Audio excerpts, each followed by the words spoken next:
Уставните измени да стапат на сила откако Македонија би ги завршила пристапните преговори со Европската Унија, порача претседателката Гордана Силјановска-Давкова од Правниот факултет во Љубљана, како дел од својата официјална посета на Словенија, каде го образложи предложениот модел за деблокада на евроинтегративниот пат на државава, преку кој би се добиле бараните гаранции.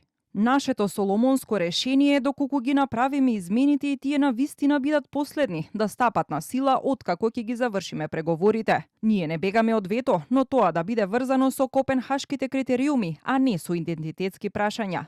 Истакна претседателката. Предвидливо и меритократско пристапување, побара и министерот за надворешни работи Тимчо Муцунски од денешниот форум на стратегијата на Европската Унија за Јадранско-Јонскиот регион.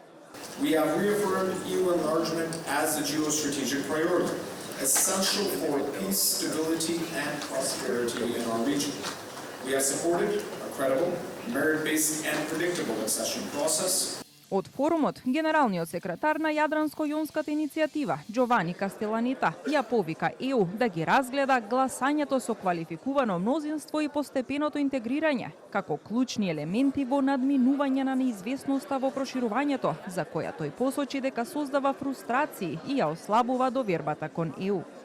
Moving behind the unanimity in decision making, extending the use of qualified majority voting. Advancing towards a more flexible Europe, a Europe of concentric circles of multiple speeds, including formal differential integration, capable of integrating new members while maintaining efficiency. Кастеланита потенцираше дека Западен Балкан не sme да се изостави, додека Украина и Молдавија напредуваат на европскиот пат поради, како што рече, издржани политички причини. Во спротивно, според генералниот секретар, постои ризик од регионална дестабилизација.